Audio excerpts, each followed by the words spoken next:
महाकुंभ 2025 का शुभारंभ हो चुका है और आज पौष पूर्णिमा के अवसर पर पहला पवित्र स्नान हो रहा है।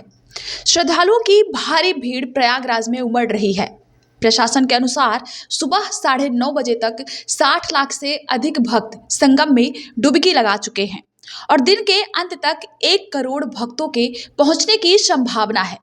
वहीं श्रद्धालुओं के स्वागत में भव्य तैयारियां भी की गई है, जिसमें संगम क्षेत्र में 20 क्विंटल फूलों की वर्षा की जाएगी। इस बार का महाकुंभ 144 वर्षों के बने दुर्लभ खगोलीय संयोग के कारण और भी विशेष है। वहीं देश के कोने कोने से श्रद्धालु प्रयागराज पर पहुंच रहे हैं।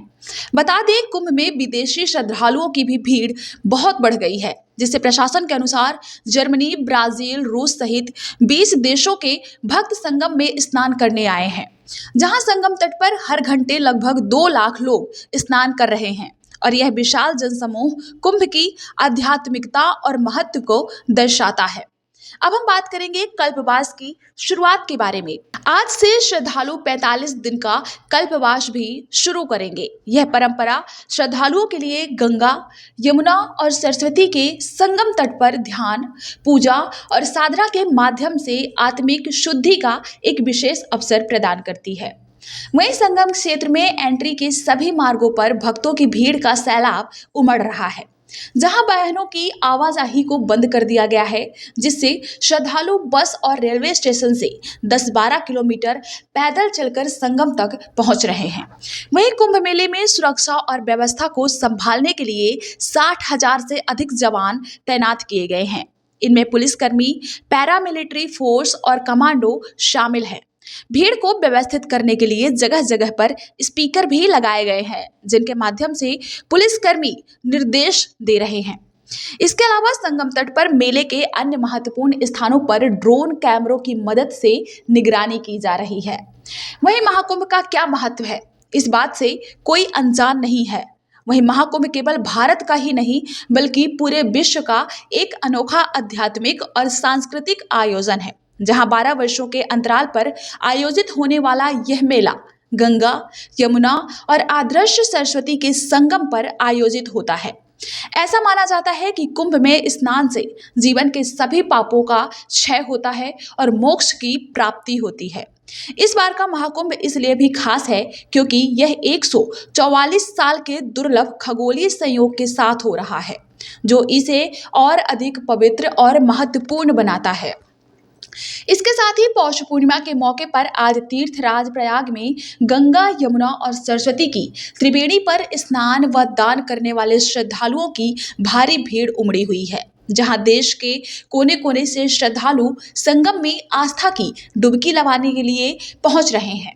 वहीं पौष पूर्णिमा के अगले दिन से ही माघ मास की शुरुआत हो जाती है और कहा जाता है कि पौष पूर्णिमा के दिन से ही सूर्य के उत्तरायण होने और मकर राशि में प्रवेश करने की प्रक्रिया शुरू हो जाती है। बता दें, प्रयाग पृथ्वी का मध्य भाग है और उत्तरायण सूर्य की सीधी किरणें जब संगम के जल में पड़ती हैं तो यह जल आध्यात्मिक महत्व के साथ ही वैज्ञानिक दृष्टि से भी काफी उपयोगी माना जाता है। जहां पौष पूर्णिमा पर संगम स्नान के बाद दान पुण्य का काफी महत्व होता है। वहीं पौष पूर्णिमा के साथ ही धर्म की नगरी प्रयाग में 1 महीने तक लगने वाले महाकुंभ मेले की भी शुरुआत हो गई है, जहां त्रिवेणी के तट पर आस्था का यह मेला महाशिवरात्रि तक लगा रहेगा। और प्रयाग का माघ मेला और कुंभ महाकुंभ दुनिया का सबसे बड़ा सालाना धार्मिक आयोजन होता है। यहाँ देश दुनिया के करीब लाखों लोग लगातार 1 महीने तक यहाँ रहकर कल्पवास करते हैं और अपना पूरा वक्त ईश्वर की आराधना, ध्यान और भजन में बिताते हैं। इस मेले में सभी शंकराचार्य समेत तमाम साधु संत और धार्मिक जन भी आते हैं। मेले के लिए गंगा की रेती पर तंबुओं का एक अलग शहर ही बसाया जाता है। साथ ही बाकी शहरों की तरह ही यहाँ सारे प्रशासनिक इंतजाम किए जाते हैं। इसके साथ ही महाकुंभ 2025 के दौरान प्रयागराज में 45 करोड़ से अधिक श्रद्धालुओं की सुरक्षा के लिए पुलिस ने व्यापक इंतजाम किए हैं। आयोजन 13 जनवरी से 26 फरवरी तक होगा, जहां 40,000 पुलिसकर्मी और साइबर क्राइम विशेषज्ञ निगरानी करेंगे। इसके अलावा 102 चेक पॉइंट पर 1,000 से अधिक पुलिसकर्मियों सहित ब्रजवाहन, ड्रोन और एंटी सैबोटाज टीमें तैनात होंगी। ब्यूरो रिपोर्ट, स्वतंत्र इंडिया न्यूज।